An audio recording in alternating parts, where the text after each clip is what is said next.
ठीक है। आपको बताया जाता है कि वन क्लास में ये वाला सिलेबस होगा, टू क्लास में ये वाला सिलेबस होगा। आपने कभी कहा है कि जिसकी मर्जी जो मर्जी किताब पढ़े, जितने बजे मर्जी टीचर आए, जितने बजे मर्जी मैथ्स का जो है वो हो जाए, और जिस मर्जी किताब से बच्चे पढ़ लें, जिस मर्जी किताब से टीचर पढ़ लें? ऐसा कभी हुआ है? तो जब इस्लाम की बात आती है, फिर हम ये बात क्यों करते हैं कि भाई अकीदा ना छेड़ो? भाई अकीदा हम तो नहीं छेड़ रहे, अकीदा आप छेड़ रहे हैं।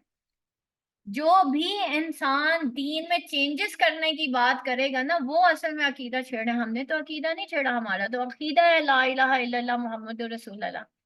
हम तो मानते हैं कि शरीयत जो है वो वही है जो नबी पाक सल्लल्लाहु अलैहि वसल्लम की लाई हुई है। दीन वही है जो आप सल्लल्लाहु अलैहि वसल्लम लेके आए, तरीका वही है जो आप सल्लल्लाहु अलैहि वसल्लम लेके आए। तो हम तो किसी के दीन को नहीं छेड़ रहे। छेड़ तो आप लोग रहे हैं जब आप कहते हैं कि पर्दा सिर्फ नजर का होता है। तो अकीदा तो आप डैमेज कर रहे हैं ना, हम नहीं डैमेज कर रहे। हम तो उस चीज पे कायम है, हम तो उस शरीयत पे कायम है, और इसको एक्सट्रीमिज्म भी नहीं कहते। जब आप स्कूल के रूल्स एंड रेगुलेशंस फॉलो करते हैं तो आपको मोस्ट डिसिप्लिन्ड कहा जाता है कि भाई ये हमारा स्टूडेंट है, ये मोस्ट डिसिप्लिन्ड स्टूडेंट है। और जब दीन की बारी आती है, फिर एक्सट्रीमिस्ट है, पर्दा कर लिया, अब तुम हमसे पर्दा करोगी। एक्सट्रीमिज्म। ये मॉडरेट इस्लाम की दुनिया है, ये उस दौर की बात है, अब नहीं हो सकता। आपको ऐसे कई स्लोगन सुनने को मिलेंगे। तो नबी पाक सल्लल्लाहु अलैहि वसल्लम क्या फिर जाने वाले थे जो अल्लाह ताला उनको तंबी कर रहे हैं कि अगर आपने उनकी ख्वाहिशात की पैरवी की तो आप भी जालिमीन में से हो जाएंगे? तो किसको कहा जा रहा है? अल्लाह ताला साथ हमें भी कह रहा है। ठीक है। अब आप छोटी सी एक बात समझ लें, छोटी सी एक बात समझ लें कि तकब्बुर जो है वो कितनी बुरी चीज है। तकब्बुर कितनी बुरी चीज है। ये तकब्बुर ही तो है कि हमारे सामने हक आता है और हम अपनी तरफ से दीन नाफिज करने की कोशिश करते हैं। ये तकब्बुर नहीं है क्या कि अल्लाह ताला ने दुनिया के कुछ रूल्स बनाए, कुरान को एक ज़ाब्ता हयात बनाया। ठीक है, जिंदगी गुजारने का तरीका हमें पूरा का पूरा कुरान में सिखाया गया। ठीक है। तो हर चीज शरीयत, हर चीज हमें बता दी गई। कुरान में अल्लाह ताला फरमाते हैं कि जब जो है वो मुश्किल आयत आती हैं तो तुम रुक जाते हो, और जब आसान आयत आती है तो तुम चल पड़ते हो। तुम कुरान के कुछ हिस्से को मानते और कुछ हिस्से को नहीं मानते। तो अल्लाह ताला ने तो हमारे ऊपर हमारा दीन मुकम्मल कर दिया। अल्लाह ताला ने कहीं नहीं कहा कि तुम दीन के कुछ हिस्से को मानो और कुछ को नहीं मानो। ठीक है। और पूरी दुनिया के साथ चलने के लिए तुम्हें पाकिस्तान के अंदर एलजीबीटी नाफिज करने की बहुत जरूरत पेश आ गई है, क्योंकि तुम्हें तो पूरी दुनिया के साथ चलना है। कहीं कहा था अल्लाह ताला ने? देखें, एक बुक है, कभी ना आप जरा इंटरनेशनल राइटर्स को भी पढ़ा करें। बुक लिखी है एक, culture and imperialism, Edward Said ने। उसने कहा कि ये जो है ना, दुनिया के अंदर जितनी लूट खसूट है ना, ये असल में वेल डेवलप्ड कंट्रीज ने की है। जो वेल डेवलप्ड नेशंस है ना, उन्होंने किया। उसमें जर्मनी आ जाता है, फ्रांस आ जाता है, इटली है, पूरा यूरोप है। ठीक है, अमेरिका है। ठीक है। तो रशिया है, रशिया अमेरिका की, फिर अभी जो है ये रशिया अमेरिका की जो कोल्ड वॉर है उसके बाद जो पूरे दुनिया की जो डिवीजन हुई, and so on, and democracy is one of them, जिसमें वो डिवाइड एंड रूल की पॉलिसी खेली गई पूरे थर्ड वर्ल्ड कंट्रीज के साथ। तो खैर, उसने एडवर्ड सैड ने एक बात की थी। एडवर्ड सैड ने कहा, उसने एक बुक लिखी कल्चर इम्पेरियलिज्म। उसने कहा कि जब ये वर्ल्ड वॉर 1 हुई, वर्ल्ड वॉर 2 हुई, तो नेशंस को हुआ, ये जो वेल डेवलप्ड नेशंस हैं, जर्मनी हो गया, जर्मन्स और ब्रिटिशर्स के दरमियान हुआ था ना वो, जंग हुई थी। तो हिटलर हार गया था, ब्रिटिशर्स जीत गए थे। तो उसमें वो देखें कि किस तरीके से जंगें लड़ी गई थी ना, और किस बेस पे लड़ी गई थी, नेशनलिज्म की बेस पे लड़ी गई थी। लेकिन असल में क्या था, उनको cheap labour, land, raw material चाहिए था। उन्होंने कहा भाई ऐसा करते हैं, ये जंग शंग लड़ेंगे ना तो असल में हम भी तबाह हो जाएंगे। ठीक है, वही काम करते हैं जो यहूदियों ने किया था मुसलमानों के साथ। ठीक है, इन्होंने क्या किया कि इन्होंने थर्ड वर्ल्ड कंट्रीज में अपनी एजुकेशन प्रमोट की। ठीक है, अपना कानूनी निजाम इम्प्लीमेंट कर दिया। आज पाकिस्तान के अंदर भी ब्रिटिश लॉ है। आपके बच्चे क्यों भाग के शादी कर लेते हैं कोर्ट में? हमारे बच्चे भाग के शादी करते हैं, कोर्ट मैरिज करते हैं, कोर्ट मैरिज में, जबकि कुरान में अल्लाह ताला ने लिखा हुआ है कि वली के बगैर तो निकाह ही नहीं है। तो इट मीन्स कि अगर वो कोर्ट मैरिज करते हैं तो वो तो जानी है, उनका तो निकाह ही नहीं हुआ। क्या ये बात हम बच्चों को बताते हैं? आपकी इस्लामी जमहूरिया पाकिस्तान के अंदर जो है वो किताब पढ़ी हुई है, ब्रिटिश लॉ, ब्रिटिश लॉ। और वो आए दिन चेंज होती रहती है, उसके अंदर चेंजेस होती रहती हैं कि आपके मुताबिक ये, आपके मुताबिक ये, आपके मुताबिक ये। तो उन्होंने बेसिकली क्या किया, उन्होंने ना, अगर आप थिंग्स फॉल अपार्ट पढ़ें, तो उन्होंने क्या किया, उन्होंने ना 4 पैनल्स पे काम किया। नंबर 1, एजुकेशनल सिस्टम अपना ले आए। जब आप एजुकेशनल सिस्टम ले आएंगे अपना, तो ऑब्वियसली आप अगले बंदों का ब्रेन वॉश कर देंगे। हमारे स्कूल्स के अंदर एजुकेशनल सिस्टम कौन सा है? ब्रिटिश। ठीक है, इस्लामियात की तो पतली सी किताब है, बाकी इंग्लिश की देखें कितनी मोटी किताब है। ठीक है, और उनकी थियरीज, उनका सारा कुछ। उसके बाद जो है ब्रिटिश, अभी तो ओ लेवल्स, ए लेवल्स ने और काम खराब कर दिया। ठीक है, उसके बाद जो है जो कानूनी निजाम है, अदालतें उन्होंने वो अपनी ले आए। ठीक है, ये जो ईस्ट इंडिया कंपनी है, ये क्या थी बेसिकली? वो तो तिजारत की गर्ज से आए थे ना। तो आके उन्होंने क्या किया, कब्जा कर लिया। कब्जा करके उन्होंने क्या किया, उन्होंने सारा एजुकेशनल सिस्टम चेंज कर दिया। उनका मकसद क्या था? हमें, हम जो मुसलमान हैं, हमारा दीन, दीन से हट जाना, अपने कल्चर से हट जाना बिल्कुल ऐसे ही है कि हम पैरालाइज होते हैं। क्या हमारी बच्चियों के सर से दुपट्टे नहीं उतरे? अब तो दुपट्टे तो बहुत दूर की बात है, अब तो आप कपड़े ही देख लें उनके, कहाँ से कहाँ जा रहे होते हैं। समझ आती है कि कपड़े पहने भी हैं कि नंगी फिर रहे हैं। सॉरी टू से मैंने ये वर्ड यूज किया। समझ नहीं आता ये हमारी बच्चियां। और लड़कों को देखा है, लड़कियां आधे से ज्यादा तो वो लड़कियां बन गए, पता ही नहीं है ये लड़के हैं कि लड़की। ऊपर से एलजीबीटी। आप अंदाजा करें कि कल्चर, जब आपकी बेस ही डिस्ट्रॉय होगी, आपका दीन डिस्ट्रॉय किया गया, आपको कहा गया कि भाई बस ठीक है, इबादत हर किसी का अपना अपना मसला है, किसी के दिल करता है तो वो इबादत करे, किसी का दिल करता है नहीं करे। ठीक है, और बस इसी झांसे में लगा के। और फिर मेरा दूसरा सवाल ये है कि जब पाकिस्तान से दुनिया में इतने तबलीगी जाते हैं, तो पाकिस्तान में आज तक शरीयत क्यों नहीं नाफिज हो सकी? क्योंकि हम खाली तबलीग में लगे हुए हैं, हम नफाज में नहीं लगे हुए। नवाज शरीयत हमने किया ही नहीं। इम्प्लीमेंटेशन होती है ना, प्रैक्टिकल होता है ना।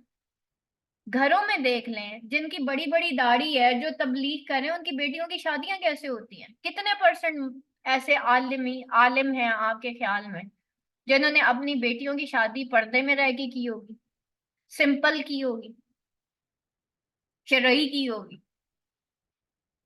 ठीक है, उन्होंने जहेज नहीं दिया होगा।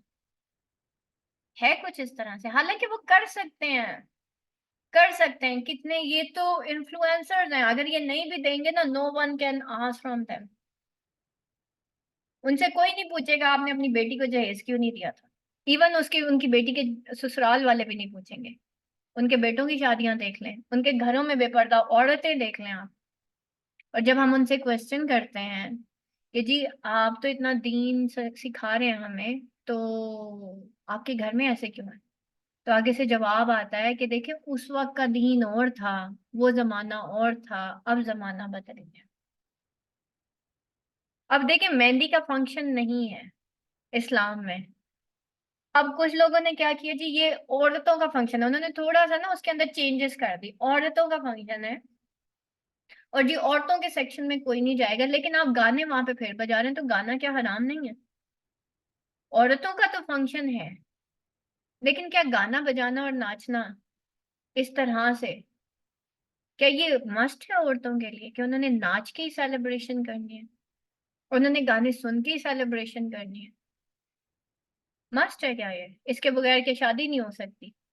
फिर उस पे वो खाना, फिर कहीं ना कहीं आप बहुत भी बहुत बापर्दा हो जाए, आपका इंटरेक्शन होगा मर्दों से, आप तैयार हो रहे हैं, कब रूम्स हैं, वैसे मेरी एक फ्रेंड है, उसके उनके यहाँ जब शादी होती, क्योंकि वो लोग शरई पर्दा करते हैं, तो बाकायदा मर्दों को अलग घर में रखा जाता है, औरतों को अलग घर में रखा जाता है, ताकि उनका आपस में इंटरेक्शन ना हो, क्योंकि वो सब भाभियां देवरों से भी पर्दा करती।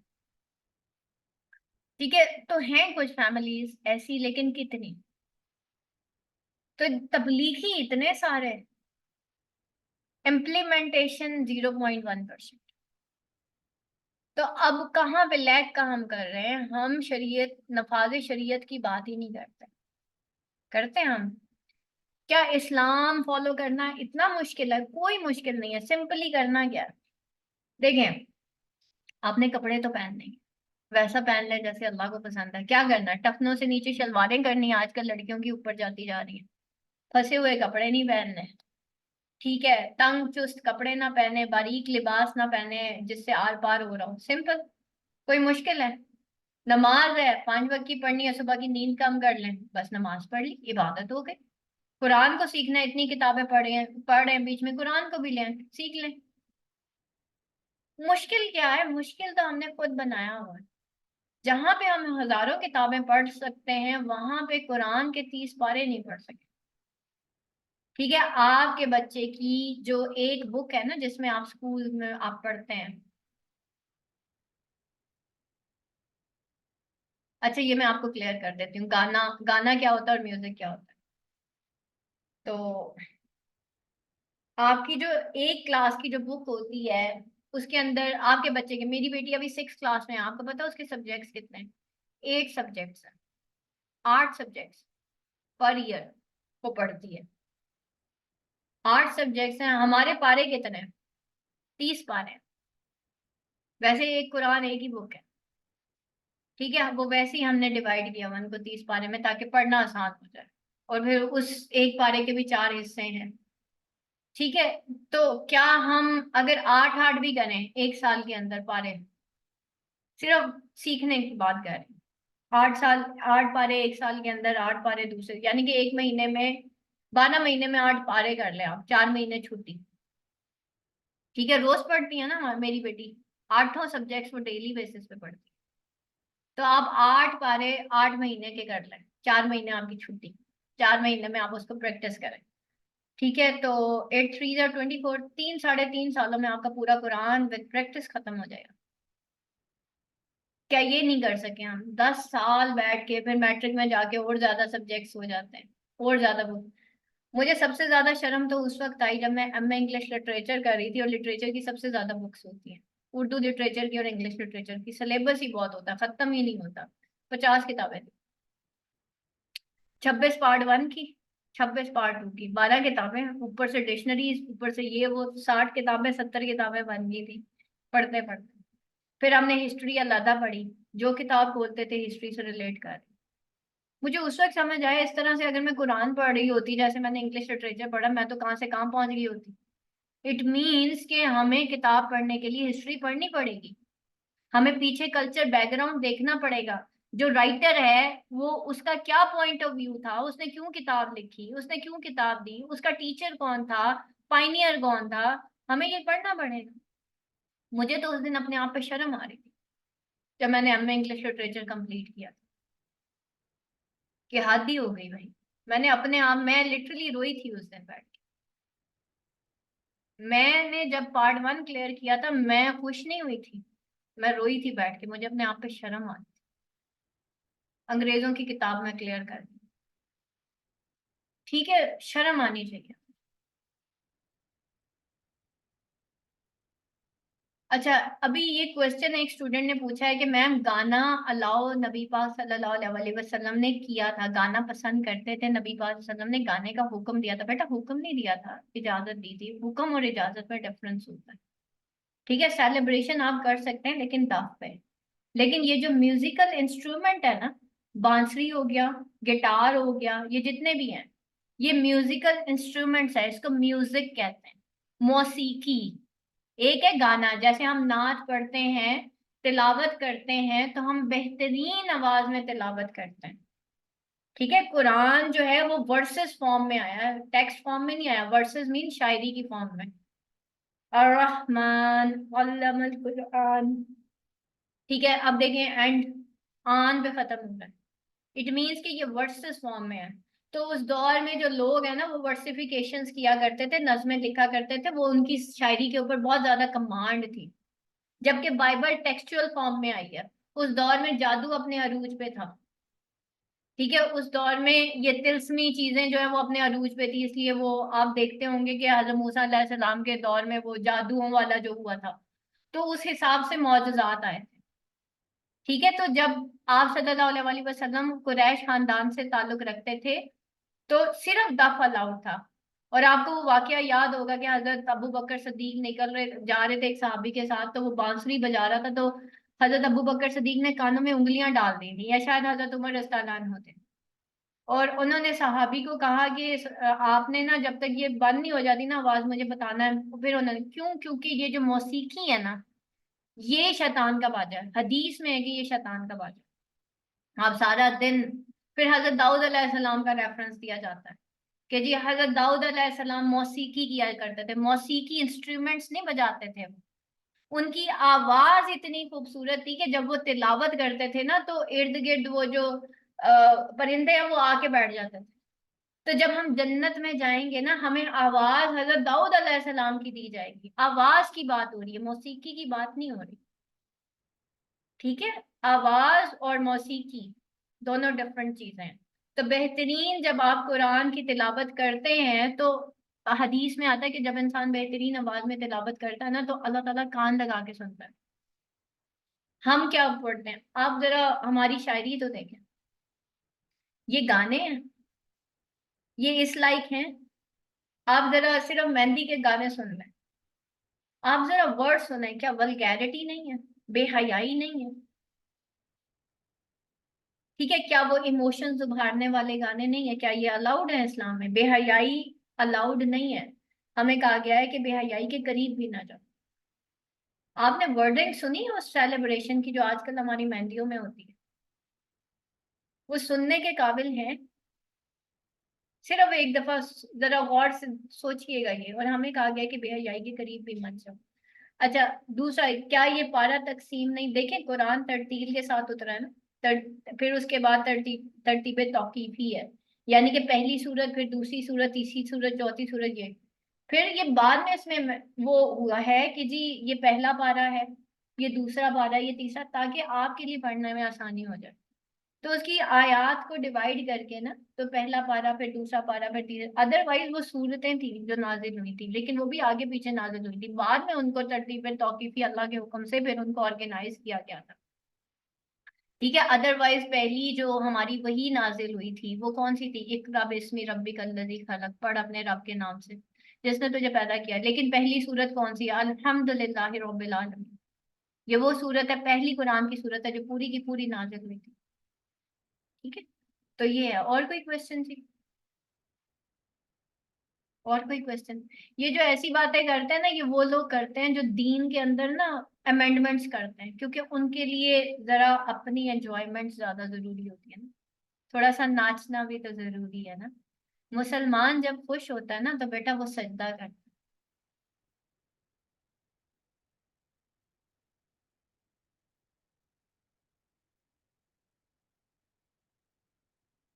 नहीं नहीं, वही वाली वो एक अलहदा है। वही वाली अलहदा, वो बांसुरी वाला अलहदा है। वो नबी पाक सल्लल्लाहु अलैहि वसल्लम नहीं थे, वो हजरत अबू बकर सिद्दीक या हजरत उमर में से कोई एक था। ठीक है, तो उन्होंने सिर्फ म्यूजिक के डर से ना कानों में उंगलियां डाल दी थी कि ये शैतान का बाजा है। ठीक है, इसको देख लीजिएगा एक दफा। और कोई क्वेश्चन?